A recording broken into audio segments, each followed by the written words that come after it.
Medida liminar. Muito bem. Quando se fala da medida que pode ser concedida em caráter cautelar em uma ADIM ou ADC, algumas regras precisam ser analisadas também. Primeira coisa, a competência para julgar a medida cautelar ou liminar numa ADIM ou na ADC, ela está prevista na Constituição Federal, no seu artigo 102, competências do Supremo, inciso 1º, competências originárias, a linha P. Portanto, a competência para julgar o mérito da ADIM e da ADC está previsto no artigo 102, inciso 1º, a linha A, e a competência para julgar a medida cautelar, artigo 102, inciso 1º, a linha P de pato. Tá? Bom, no caso da ADC, ação declaratória de constitucionalidade, qual é a eficácia produzida pelo julgamento de uma cautelar em sede de ADC? Neste caso, estabelece-se a lei que regulamenta a ADIM ADC, Lei 9868, estabelece no seu artigo 21 que com a concessão da cautelar na ADC haverá a suspensão do julgamento de todos os processos concretos, ou seja, a suspensão de todas aquelas ações que tramitam no Poder Judiciário envolvendo aquela norma questionada. Porque toda vez que se fala numa ADC, é importante ter em mente que existe uma controvérsia acerca da constitucionalidade da norma. Então, aquela lei foi criada, presume-se que é constitucional. Mas como diversas ações em sede de controle difuso estão declarando, decisões judiciais declarando a inconstitucionalidade da norma, então aí haverá a propositura da ADC para pacificar, para unificar esse entendimento. Então, todas aquelas ações que tramitam na justiça como um todo, questionando a constitucionalidade da norma, quando o Supremo concede a medida cautelar na ADC, essas ações todas ficarão suspensas, o seu julgamento ficará interrompido pelo prazo de até 180 dias. Este é o prazo que o Supremo tem para apreciar o mérito da medida, da ação direta, ação declaratória de constitucionalidade. 180 dias o Supremo tem para apreciar o mérito. Se passar os 180 dias e o Supremo ainda não tiver julgado o mérito da ADC, o que acontece? Os juízes que são competentes para apreciar aquelas ações judiciais retomarão o julgamento delas. Portanto, pode julgar normalmente, porque a medida cautelar na ADC perderá a sua eficácia. Regra prevista no artigo 21, parágrafo único da Lei 9868 de 1999. E no caso da competência para apreciação da cautelar, é importante dizer, tanto na ADIM como na ADC, a competência é do plenário do Supremo Tribunal Federal. Então, vejamos que tanto a competência para julgar o mérito como a medida cautelar são do próprio plenário do Supremo Tribunal Federal. Não são nem das turmas, nem do relator em caráter monocrático. É o plenário do Supremo que julga a cautelar e julga o mérito em ADIM e ADC. Mas é importante mencionar que o Supremo Tribunal Federal, em algum julgado, já reconheceu o chamado poder cautelar do relator.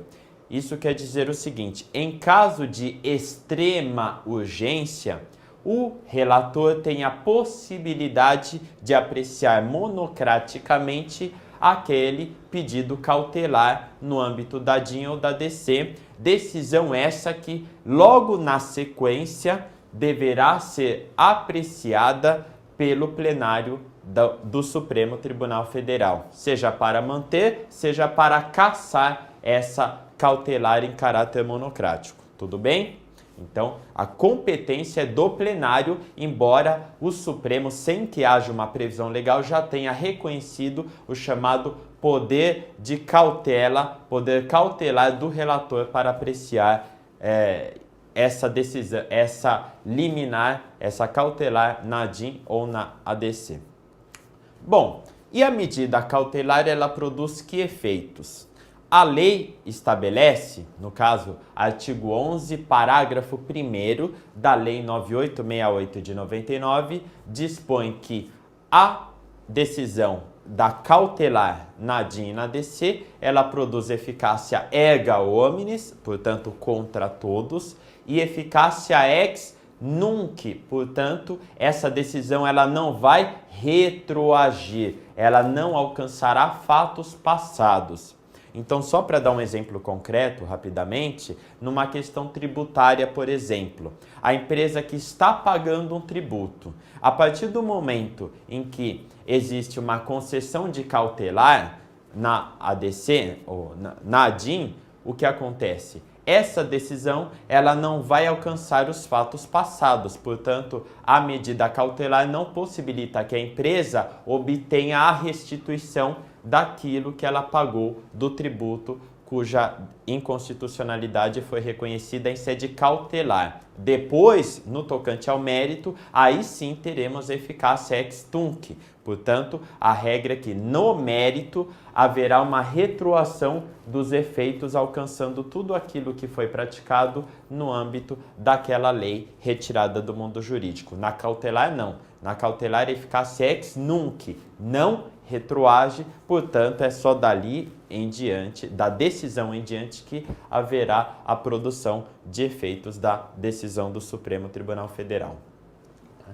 Bom, acontece o seguinte, apesar de nós termos a possibilidade prevista na Constituição Federal do Supremo apreciar cautelar tanto na ADIM como na ADC, nós temos na lei que regulamenta a ADIM e a ADC, Lei 9868 de 99, a regra do artigo 12, que na verdade é chamado de rito do artigo 12 da Lei 9868 de 99. E qual é esse rito? Acontece o seguinte, o Supremo Tribunal Federal, por uma questão de economia processual, de racionalização das atividades da Corte, ele tem a possibilidade de, diante de um pedido de cautelar numa ADIM, ele pode conceder, apreciar aquela ação diretamente no mérito, sem passar pelo exame cautelar. E com isso, o Supremo ele acaba economizando a sua pauta. A sua pauta ela fica mais liberada para julgar outras ações, porque caso não seja aplicado o rito do artigo 12, o que acontece? O Supremo, pelo seu plenário, vai se reunir para julgar, num primeiro momento, a cautelar, e os 11 ministros vão se manifestar. E numa outra oportunidade futura, novamente, os 11 ministros vão se reunir, vão discutir, vão julgar o mérito daquela ação. Então, para não ter que fazer o mesmo trabalho duas vezes, a Constituição Federal possibilita, ou melhor, a Lei 9868 de 99 possibilita que o Supremo Tribunal Federal faça tudo de uma vez. Já se reúna para julgar diretamente o mérito, mesmo tendo na petição inicial havido um pedido de medida liminar no âmbito da ADIM. Tudo bem? Então essa é uma regra bem interessante que vem sendo aplicada pelo Supremo Tribunal Federal de forma a racionalizar as atividades da Corte. E na sequência veremos o controle de constitucionalidade em âmbito estadual. Controle abstrato. Controle de constitucionalidade em âmbito estadual pela via abstrata. O que devemos saber? São poucos os detalhes, são poucos as nuances que nós temos que ter em mente a esse respeito, embora essa matéria possa ser também cobrada no âmbito das provas da OAB. Muito bem, o que é o controle de constitucionalidade em âmbito estadual? Qual o seu objetivo? Este controle, ele se trata de um processo objetivo de defesa da supremacia da Constituição estadual. da Constituição de cada Estado-membro da Federação.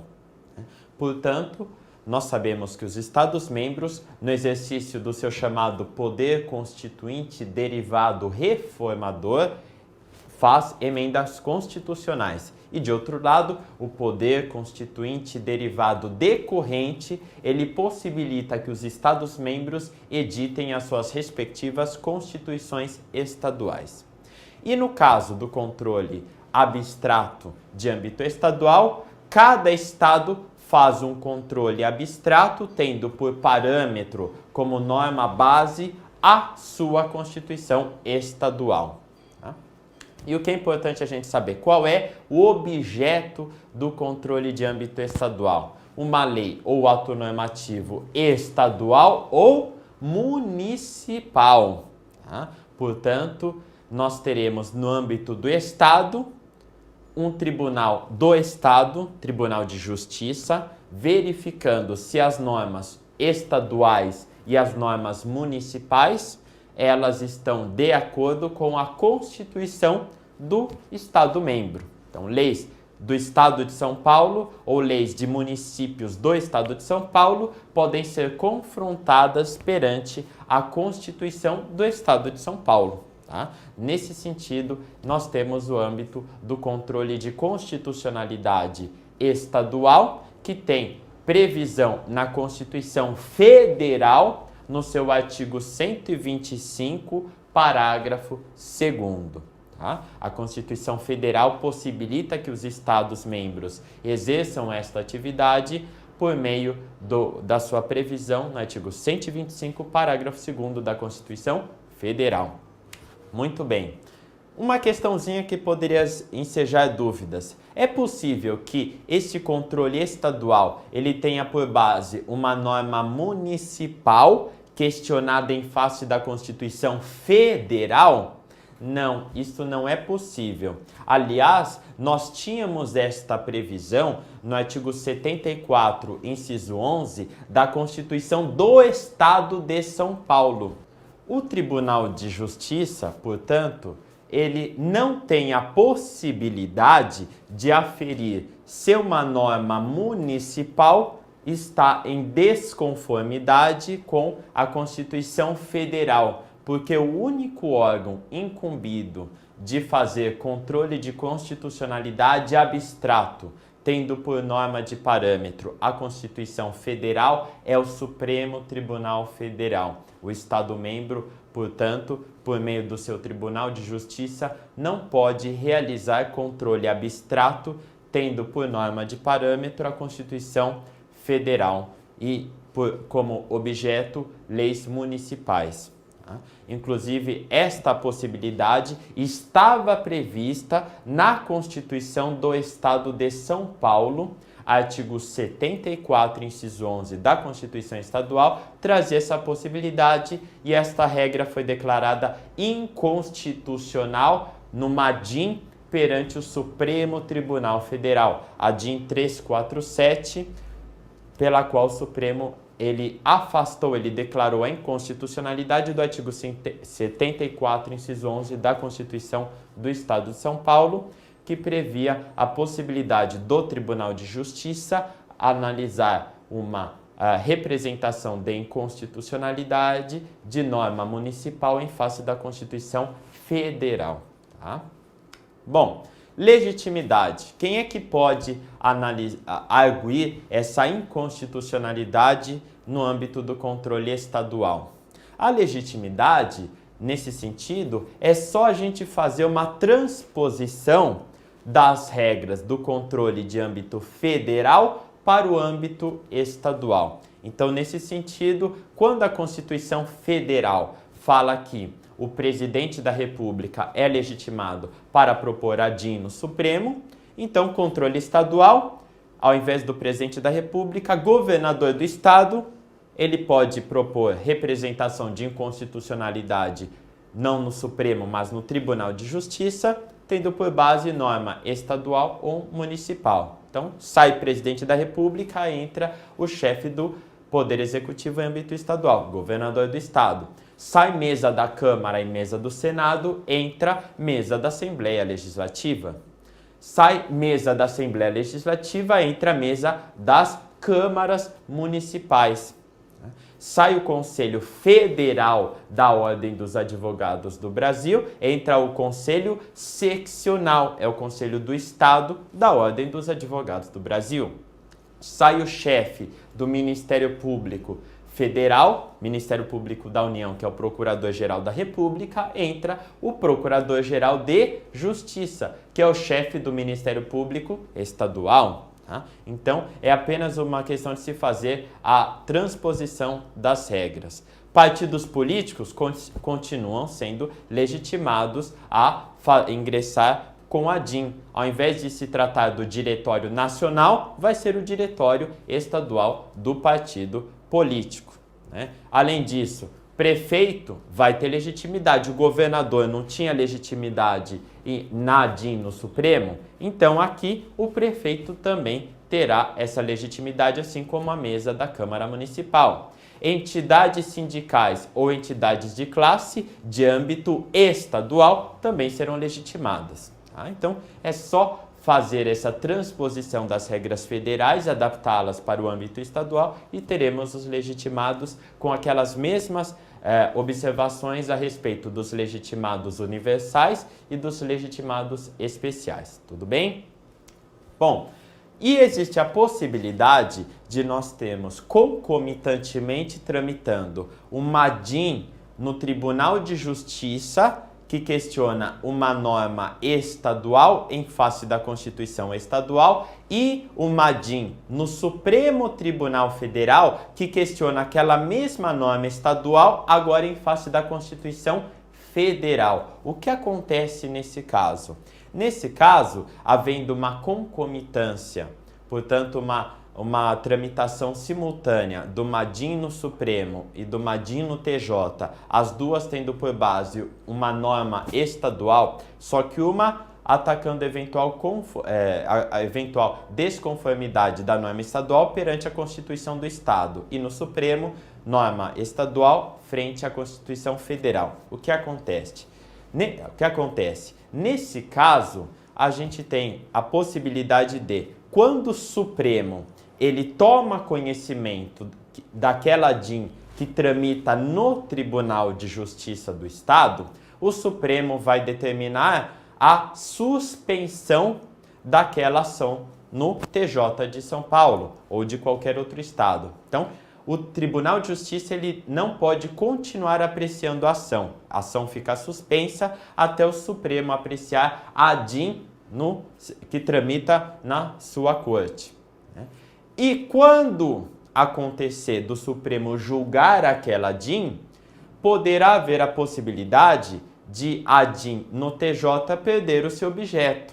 Porque se o Supremo disser que a norma é inconstitucional, a lei estadual é inconstitucional por ferir a Constituição Federal, pouco importa se aquela norma estadual fere também ou não a Constituição do Estado. Já feriu a Constituição Federal, é inconstitucional e essa norma, portanto, ela já será retirada do mundo jurídico.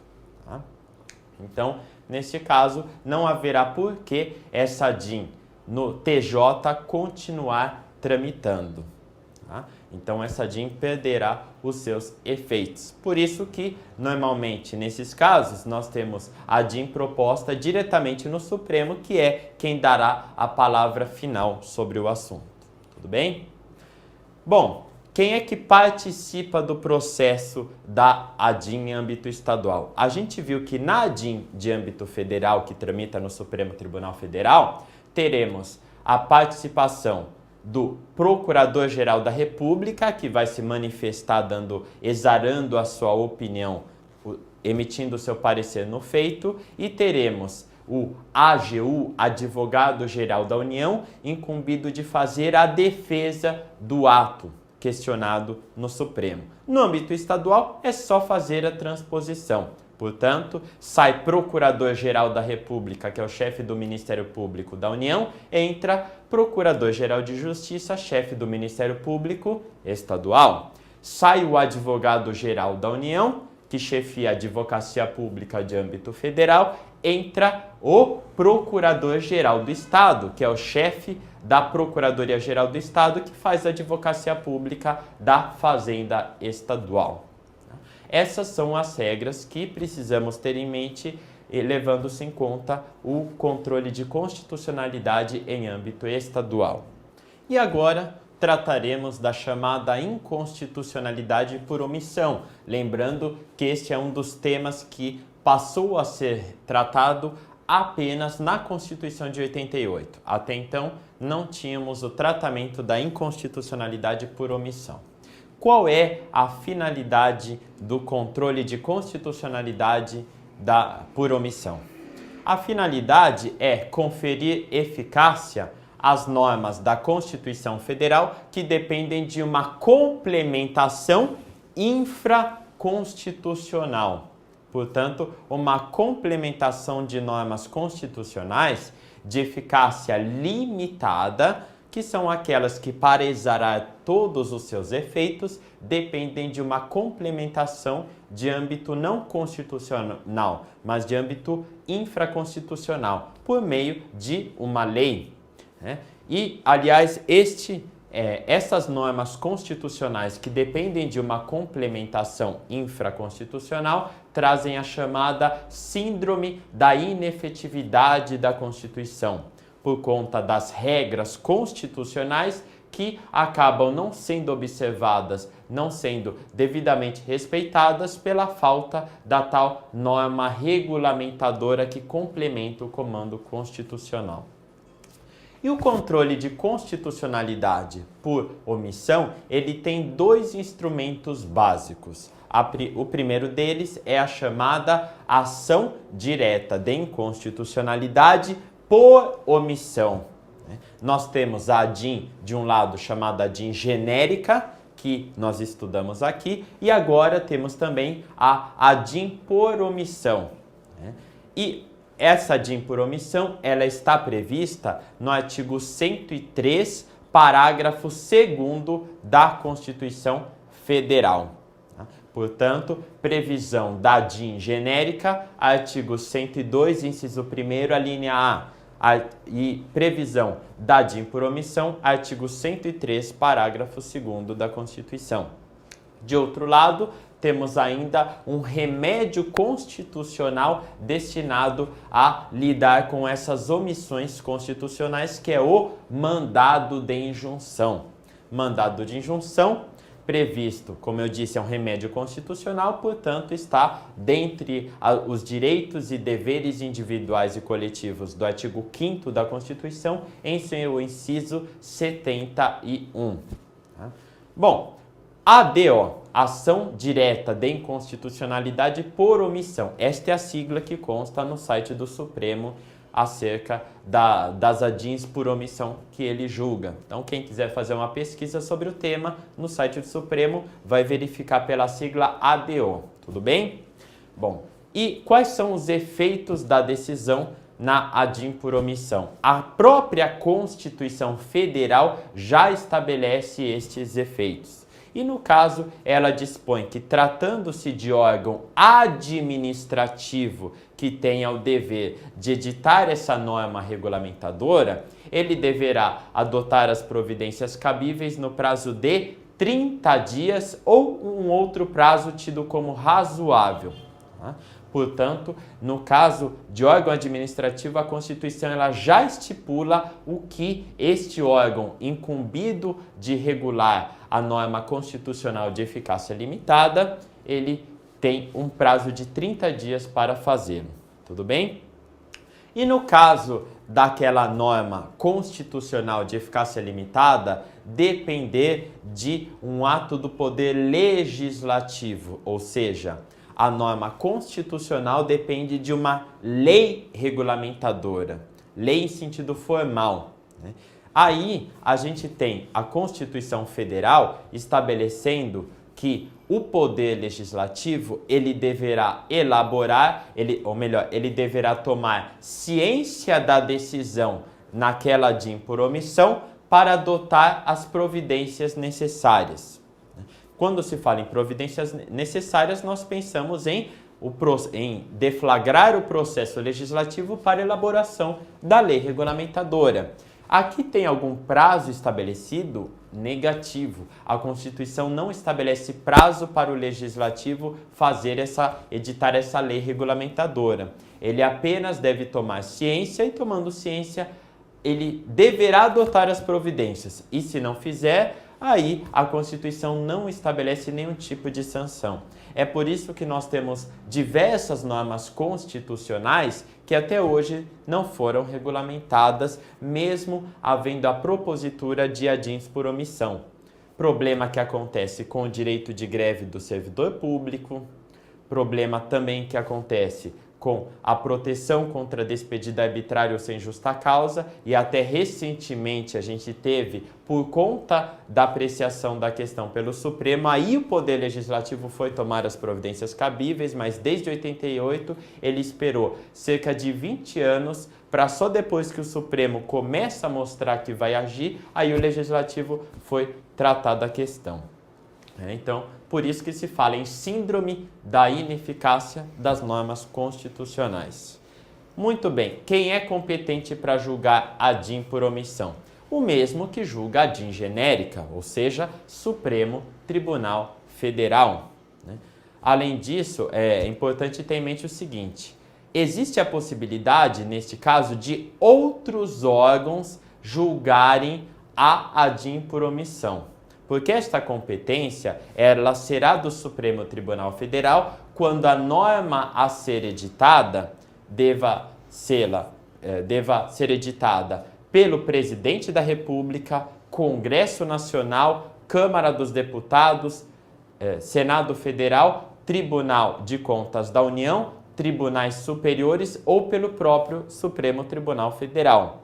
Então, se houver a possibilidade desta norma ser editada por outras autoridades hierarquicamente inferiores, então um outro tribunal poderá ser o órgão competente para julgar essa ADIM por omissão. Mas o que eu posso afirmar para vocês é que, para fins de exame da OAB, eu diria que tenham em mente que a competência é primordial do Supremo Tribunal Federal. Tá? Dificilmente eu creio que a OAB iria fazer alguma questão envolvendo a competência da ADIM por omissão num caso que não fosse de competência do Supremo. Tá? Mas esta possibilidade existe, então é importante saber que existe. Não é que o Supremo tem competência exclusiva para julgar a ADIM por omissão.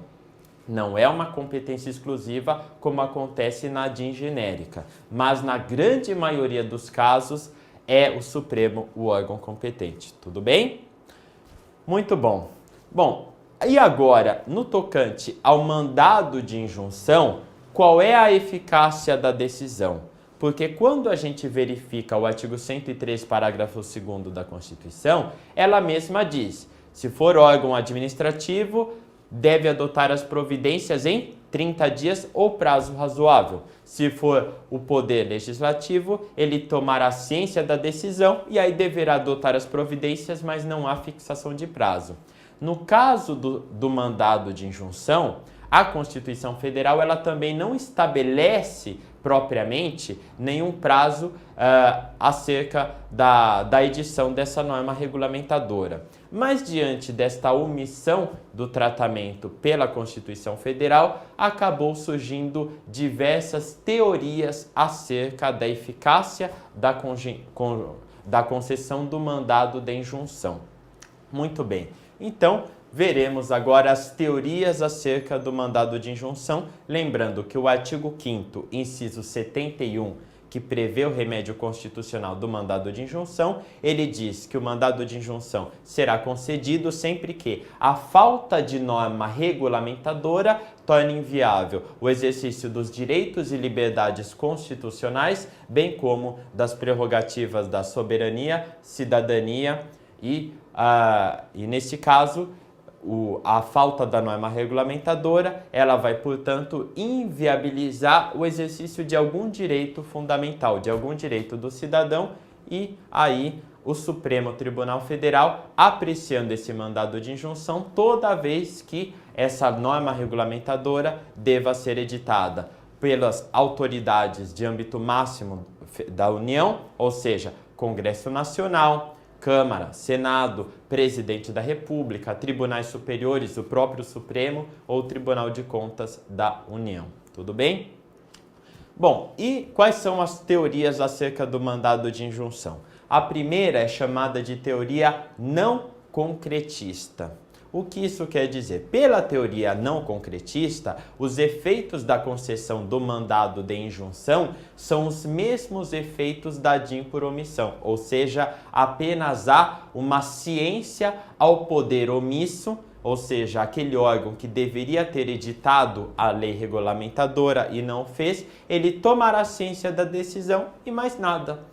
Não vai ter prazo, não vai ter nenhum tipo de sanção e o pior de tudo, aquele cidadão que se valeu do mandado de injunção, ele vai ter a concessão da ordem, mas não vai levar. Ele ganha, mas não leva. Ele tem uma decisão em seu benefício dizendo que, de fato, a lei não regulamentou aquele direito previsto na Constituição, mas em termos práticos ele não vai ter a possibilidade de exercer o direito por falta da norma regulamentadora.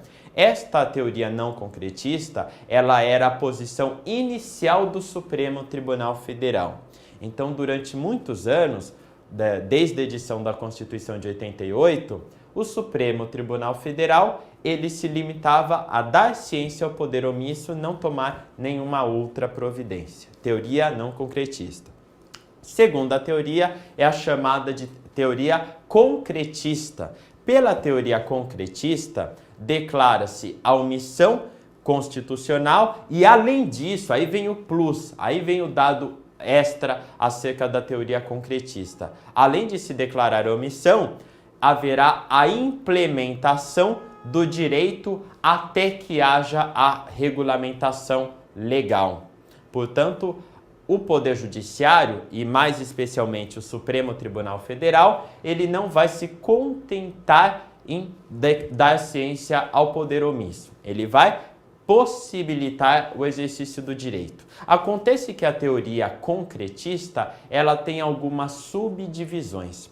Pela teoria concretista geral, a decisão do Supremo Tribunal Federal que concede o mandado de injunção, ela terá eficácia erga omnes, por isso que ela é geral para todos, ou seja, um cidadão ingressa no Supremo com mandado de injunção e não só ele, e sendo concedida essa ordem, não só ele, mas todas as pessoas vão poder exercer aquele direito constitucional diante da concessão do mandado de injunção. Por isso, efeitos erga omnes.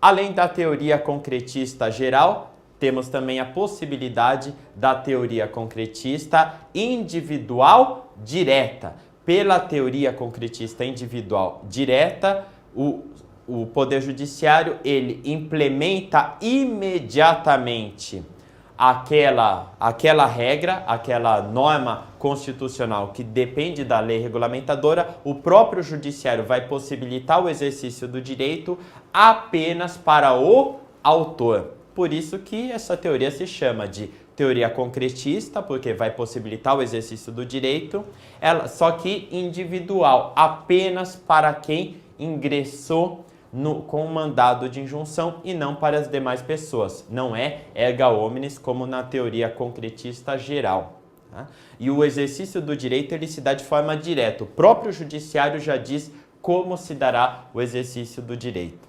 Além disso, temos também a teoria concretista individual intermediária.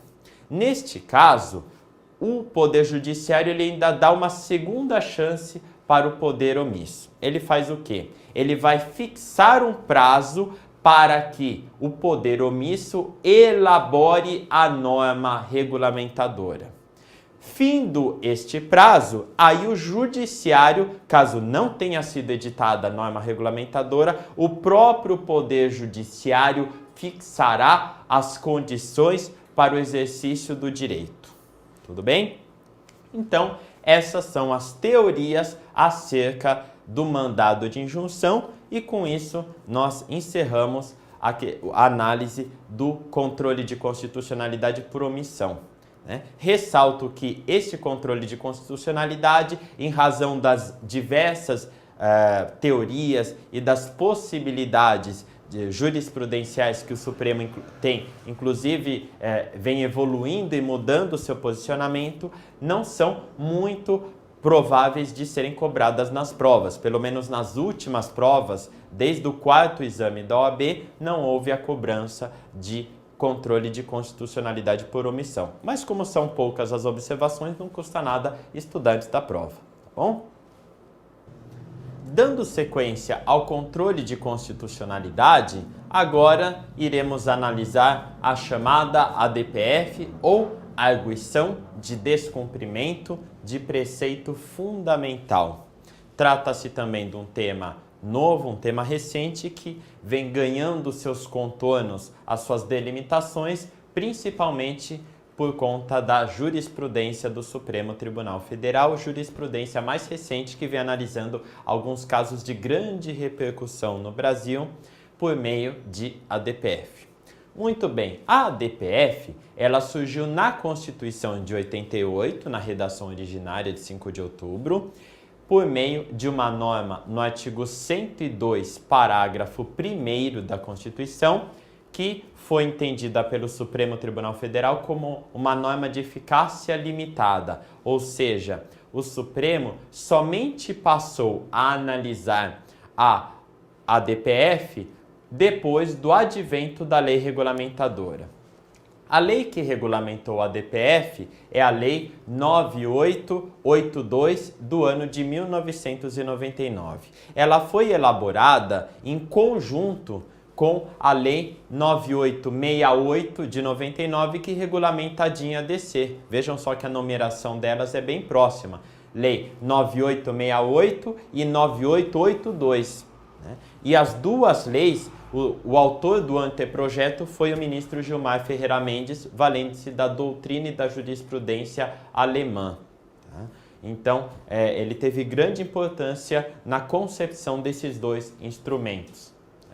Ele é o pai da lei da DIN e da DC e da lei da ADPF. Muito bem. A ADPF tem, em relação à legitimidade, os mesmos legitimados à propositura da ADIN e da DC podem propor a ADPF. Não existe uma distinção em relação à legitimidade. Tudo igual. Artigo 103 da Constituição Federal, Presidente da República, Mesa da Câmara, Mesa do Senado, Governador de Estado, Procurador-Geral da República, entidade de classe de âmbito nacional. Então, todos aqueles legitimados que nós estudamos acerca da DIN e da DC, repete-se aqui esta legitimidade agora para a ADPF.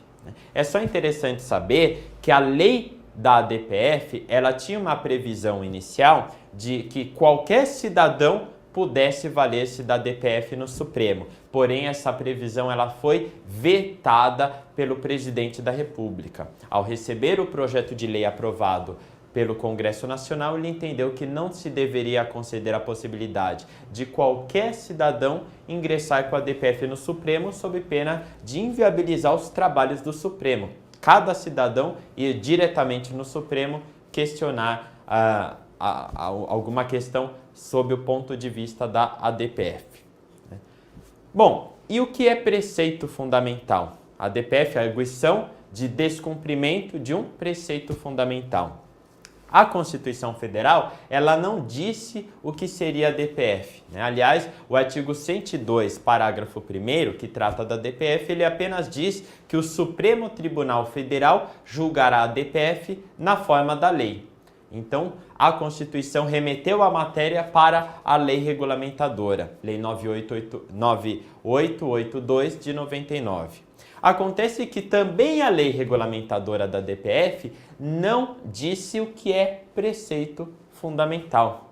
Por isso que o Supremo Tribunal Federal ele tem tido um papel tão importante na análise do Instituto, na medida em que a lei não trouxe todos os seus contornos, todas as suas limitações. O que nós podemos dizer é o seguinte: considerando alguns julgamentos do Supremo Tribunal Federal, e aqui eu cito como exemplo a apreciação da medida cautelar na DPF 54, na qual tratou-se do aborto de fetos anencéfalos ou anencefálicos, o Supremo discutiu essa questão. E o que apareceu em termos de preceito fundamental? O que seria preceito fundamental analisando-se a nossa Constituição Federal? Podemos citar a título exemplificativo alguns. Cláusulas pétreas são importantes? Claro, tanto que elas não podem ser modificadas, atingidas pelo poder constituinte derivado reformador. Então, são preceitos fundamentais. O título 1 da Constituição, que traz os princípios fundamentais da República Federativa do Brasil. Será que os princípios fundamentais são preceitos fundamentais? Claro, os dois são marcados pela expressão da fundamentalidade. Portanto, também são preceitos fundamentais. O título 2 da Constituição Federal, dos direitos e garantias fundamentais. Se eu estou tratando de direitos e garantias que são fundamentais, obviamente que também serão preceitos fundamentais. Além disso, podemos também mencionar a questão dos chamados princípios constitucionais sensíveis, cujo descumprimento dá ensejo à intervenção federal, intervenção da União no Estado ou dos estados nos municípios. Por isso que eles são sensíveis, o descumprimento traz uma consequência muito gravosa.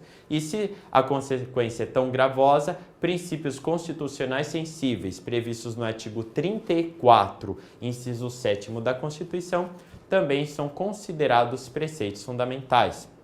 Além do que eu já mencionei, das cláusulas pétreas previstas no artigo 60, parágrafo 4º da Constituição, forma federativa, voto direto, secreto, universal e periódico, separação de poderes e direitos e garantias individuais. Tá? Então, a título de exemplos, estes, sem dúvida nenhuma, podem ser tidos como preceitos fundamentais, mas não há aqui um rol taxativo. Então, a jurisprudência vai analisando eventuais normas da Constituição que tenham tamanha relevância que possam ser qualificadas como preceitos fundamentais. Muito bem.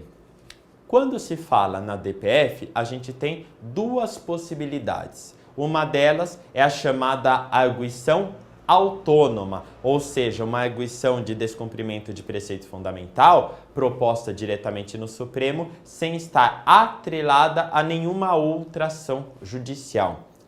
A previsão da DPF autônoma, ela vem no artigo 1º caput da Lei 9882 de 99. Lembrando que a competência é exclusiva do Supremo Tribunal Federal, porque está no artigo 102 da Constituição, no seu parágrafo 1º. Além da arguição autônoma, nós também temos a chamada arguição incidental. A arguição incidental, ela depende de uma controvérsia sobre um preceito fundamental em processos concretos, ou seja, é necessário que o autor dessa DPF ele demonstre que no Poder Judiciário existe uma grande controvérsia acerca daquela norma constitucional e o âmbito de a forma de sua aplicação. Então, essas interpretações divergentes, elas vão ser uma exigência, uma comprovação, podemos dizer, de interesse processual para a propositura da ADPF. Tá? Então, a arguição de descumprimento de preceito fundamental autônoma, não depende de nenhuma outra ação judicial, ou incidental, quando existem diversas demandas em que há uma controvérsia acerca de um preceito fundamental, de uma norma constitucional. Tudo bem?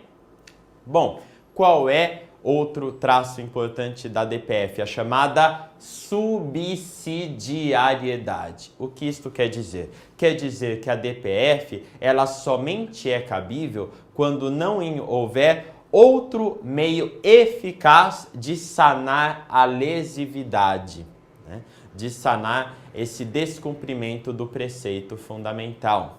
Então, por exemplo, lei ou ato normativo federal em face da Constituição Federal cabe à DPF? Não. Cabe à DIN, então não cabe à DPF. Então, quando couber ADIM, ADC, ou seja, algum outro instrumento de controle abstrato, ADIM por omissão, mandado de injunção, se cabe outro instrumento, não cabe a DPF. Ela tem caráter subsidiário. Ela só cabe quando não couber nenhum outro instrumento. E isso está previsto expressamente no artigo 4º, parágrafo 1º da Lei 9882 de 1999. Além disso, o objeto da DPF, com base nessa subsidiariedade, nós poderemos então indicar o seguinte: lei ou ato normativo federal, estadual ou municipal. Eu disse anteriormente, cabe a DIN no Supremo de ato de norma municipal em face da Constituição Federal? Não cabe. Se não cabe a DIN, cabe aqui a DPF. Atos anteriores à Constituição. É possível propor uma DIN no Supremo de uma norma anterior à Constituição que seria inconstitucional? Não. Aí a gente viu que tem incidência o fenômeno da recepção. Então o raciocínio é, não cabe a DIN, então cabe a DPF. Tá? Então o caso da DPF da anencefalia, por que a utilização foi da DPF? Porque questionava-se o Código Penal, que é de 1940, no tocante à previsão do crime de aborto e as suas respectivas exclusões. Então, por se tratar de normas anteriores à Constituição Federal, não se poderia utilizar a DIN. E aí, a opção pela DPF, que foi aceita pelo Supremo, tanto é que o Supremo, recentemente, neste ano de 2012, julgou a DPF para entender que é constitucional a possibilidade de aborto de fetos anencéfalos. E com isso, nós encerramos os comentários acerca da ADPF, instrumento que não tem sido cobrado nas últimas provas do AB, eu diria que justamente por conta dessas controvérsias judiciais que cercam o tema. E para encerrar o tema controle de constitucionalidade, falta apenas analisarmos a questão da decisão a decisão no controle abstrato de constitucionalidade, a eficácia ex tunc, ex nunc e com isso a chamada teoria da nulidade. Qual é a regra geral? A regra geral é que quando o Supremo declara a inconstitucionalidade de uma norma, esta decisão produzirá efeitos erga omnes, portanto, para todos, e eficácia ex tunc, ou seja, retroage-se até alcançando-se todos os efeitos a partir da edição da lei. Então, naquele exemplo da empresa que pagava um determinado tributo que veio a ser declarado inconstitucional, quando o Supremo, julgando o mérito da DIN, declara que a norma é inconstitucional, o que acontece? O Supremo Tribunal Federal possibilita que aquela empresa que pagou aquele tributo durante determinado período, essa empresa poderá pleitear a devolução desses valores pagos na medida em que a eficácia ex tunc, ela alcança tudo aquilo que aconteceu no âmbito da vigência da norma. Esta é a regra geral. Efeitos erga omnes, beneficiando toda a sociedade, e eficácia ex tunc, retroagindo desde a edição da lei. Além disso, é importante a gente diferenciar a chamada teoria da nulidade da teoria da anulabilidade. A teoria da nulidade é a regra do sistema americano. A lei nula, se ela é nula, a lei inconstitucional é nula. E se ela é nula, dela não pode haver efeitos válidos. Nada do que foi praticado com base numa lei inconstitucional pode prevalecer. Portanto, pela teoria da nulidade, a norma jurídica inconstitucional, ela é nula e tudo que foi praticado com base nela deve ser retirado do mundo jurídico. Por isso a eficácia ex tunc, retroativa. Mas, por outro lado, nós temos o chamado sistema da anulabilidade, que é o sistema austríaco. Pelo sistema austríaco, a norma inconstitucional, ela produzirá efeitos apenas após o advento da decisão, conservando-se tudo aquilo que foi praticado na vigência da lei até a declaração de inconstitucionalidade. Como regra geral, a gente já viu, adota-se o sistema americano da nulidade, portanto, eficácia ex tunc. Mas existe uma exceção. A lei que regulamentou a ADIM e a DPF, Lei 9868 de 99, no seu artigo 27, possibilita-se que o Supremo Tribunal Federal faça uso de um expediente chamado de modulação dos efeitos da decisão. A modulação dos efeitos da decisão tem, como eu disse, previsão no artigo 27 da lei da ADIM e da DC, pelo qual o Supremo Tribunal Federal, levando em consideração razões de segurança jurídica ou de excepcional interesse social, ele pode restringir os efeitos da declaração de inconstitucionalidade ou até mesmo declarar que a decisão por ele proferida, ela tem eficácia ex nunc, ou seja, não retroaja, ou mesmo pro futuro, ou seja, só vem a produzir efeitos em um momento posterior, né? Mas para isso é necessário que se observe o quórum de 2/3 do plenário do Supremo, 2/3 da composição da Corte, que equivale a 8 ministros. Então vejam só, para o Supremo declarar a inconstitucionalidade de uma norma, ele tem que observar o princípio da reserva de plenário do artigo 97 da Constituição, que exige maioria absoluta. Então, de 11 ministros, 6 são suficientes para se declarar a inconstitucionalidade de uma norma. Agora, para haver essa retroação, ou melhor, essa modulação dos efeitos da decisão, afastando-se a eficácia ex tunc ou retroativa, é necessário um quórum mais elevado, 2/3. Portanto, não mais apenas 6, mas 8 ministros devem aprovar essa modulação dos efeitos. É por isso que pode acontecer do Supremo julgar uma ADIM constitucional, só que não haver essa modulação dos efeitos porque o quórum não alcançou esse patamar de 8 ministros. Tá? Então, dessa forma, a gente verifica que o Supremo ele tem várias possibilidades e cada ação que ele julga, cada ADIM que ele julga procedente, ele vai verificar se é o caso de fazer ou não essa modulação de efeitos. O Supremo pode até simplesmente reconhecer uma inconstitucionalidade, mas deixar de declará-la. Imaginem só no caso de uma cidade que foi criada de forma inconstitucional, sem observância dos requisitos da Constituição Federal, portanto, houve um desrespeito à Constituição Federal na criação de uma cidade. Foi editada uma lei estadual criando a cidade, mas essa lei não observou todas as exigências constitucionais. Consulta plebiscitária, tema que vocês verão no estudo do Estado Federal.